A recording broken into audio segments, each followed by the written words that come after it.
Do you have an electric vehicle like a Tesla and didn't know that you could get a tax advantage? Listen up.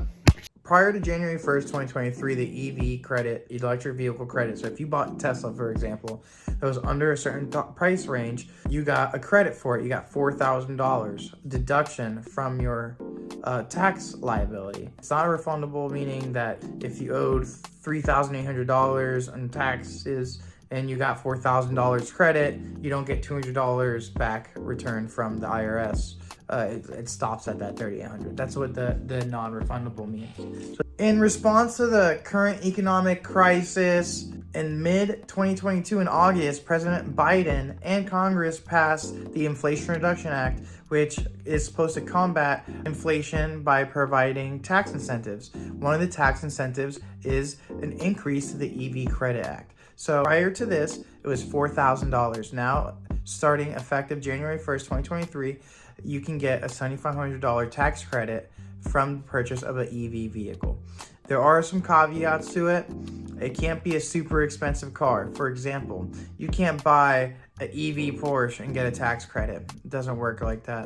And even if you were to be able to, you probably would phase out of the income limitation. Currently, there's a dollar limit of the vehicles that you can buy. So for example, a sedan has to be $55,000 or lower. So Tesla model, smaller one, Prius, those are gonna be the $7,500, but those are gonna have to be, under $5,500 purchase price, MSRP.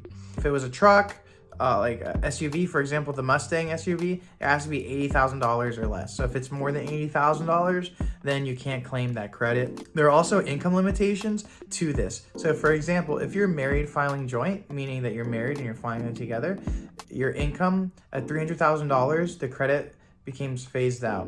And then if it's single filing, $150,000, you're head of household, which means, you are taking care of a bunch of people, dependents in the house, and they live with you for the majority of more than 6 months, and you care for their primary needs, and you spend the majority of their caretaking funds on them, you're the one who's spending it, you're able to claim head of household, and that one is about $225,000. So the EV credit's nice because you get $7,500 back. And in 2024, so next year, whenever you do buy a vehicle, and let's say it does fall into those price ranges, and you do fall in with the income ranges, you are able to get that tax credit at the purchase, and you can get it in the form of a reduced price, I believe. But I think that's great. Really, it's for, to help the lower income middle class. If you're buying a really nice EV vehicle, you won't get the tax credit. If you make over the income thresholds that we explained, you won't get the tax credits. If you have any questions, let me know. My name is Omar, the CPA. Like, comment, subscribe, do whatever.